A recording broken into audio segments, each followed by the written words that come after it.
I brought a wood chipper, a quite old wood chipper, which is a reference to my father and my grandfather, who run a carpenter company. On Wednesday afternoons or on Saturdays, I helped around start building my own first windows, because that's what they built, and that's what got my motivation for technology going. That's where I started to get my interest in technology and in solving problems with simple tools.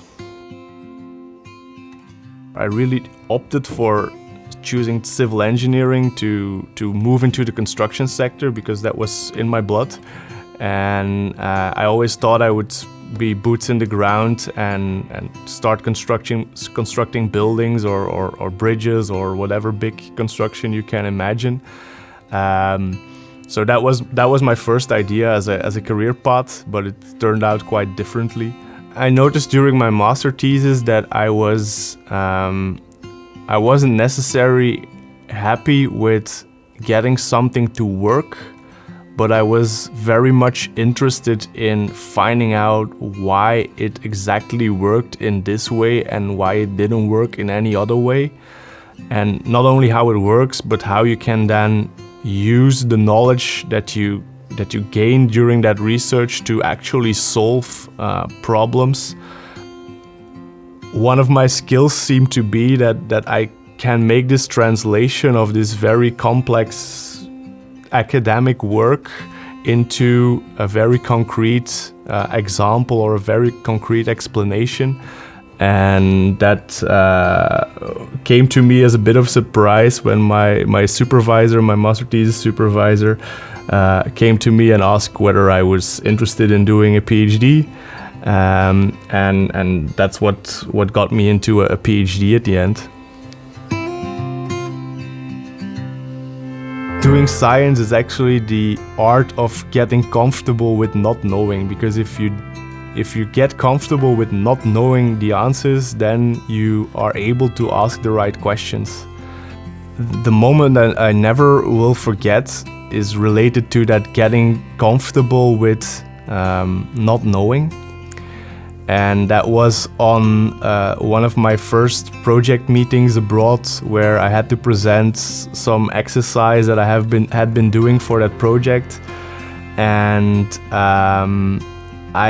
I didn't have any results. I really had nothing. Everything I tried failed, and we were in Bilbao. We had to take a bus to the campus, and on the way to the bus, I was sitting next to my professor, and I was saying like, "What am I doing here? I don't have anything." And he convinced me to, okay, forget about the presentation that you had and just explain the problems that you're facing and the things that you tried and that didn't work, and just pose the question to this audience about why. Does any of you have an understanding of what is going wrong here? Because I must be doing something wrong. And then a professor stood up in the room and he's like, I don't see what is wrong here. There must be something fundamental underneath. And then I spent half my PhD working on that problem, which I didn't anticipate at the beginning, but that was really something that I've hit where, okay, now we're pushing boundaries. And getting that insight and that bus ride there, I think, was the most important bus ride of my entire PhD.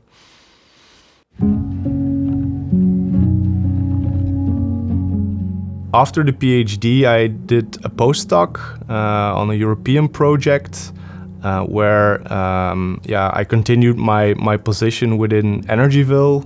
So already during my PhD, I had a collaboration with Vito, which was part of Energyville. After my postdoc, I stayed actually within Energyville, where I had the opportunity to join a group that's working on sustainable buildings or sustainable energy in the built environment. I came back to KU Leuven in March to start as an IOF Manager. So that's in the Industrial Research Fund at KU Leuven, to connect researchers with companies and to get also the companies connected to the research. And I think it's both sides, the leverage work that we can do there, which is something that, looking back, I started doing by working in the carpenter shop and being faced with problems and finding a way to translate that problem into something which is very concrete and very tangible and very chopped up so that we can solve it. And I think that's what I'm still doing today, is to listen very good to what is the problem and help understand how our research that we are doing can help, even though it's sometimes only a small bit in solving that bigger question. I collaborate with quite a few people. I think in total we're a team of at least 15 people. The general language is English, and I often notice in the lunchroom that we're just speaking English amongst people that are all from Belgium, but then we forgot about the fact that we could also speak Flemish. So that's nice.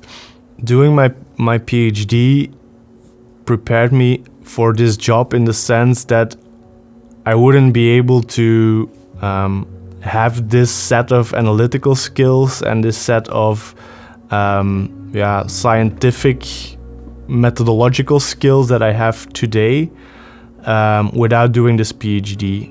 But I'm also very much building on the experience that I had at Vito with discussing with stakeholders and with municipalities, with companies, and trying to reformulate the actual concrete questions that they were faced with into research questions that are solvable by students or in projects. And the nice thing about being there a lot more with industry is that you're also more and more connected to also policy making processes and going to Brussels, to the European Commission, and really see what the debate is there, and having influence on that debate and going into discussions with policymakers. I think that's also something which is often not recognized as a role for researchers, but we really have to, and we can make a difference in that debate as well. My advice for people taking career choices is that it's all about people.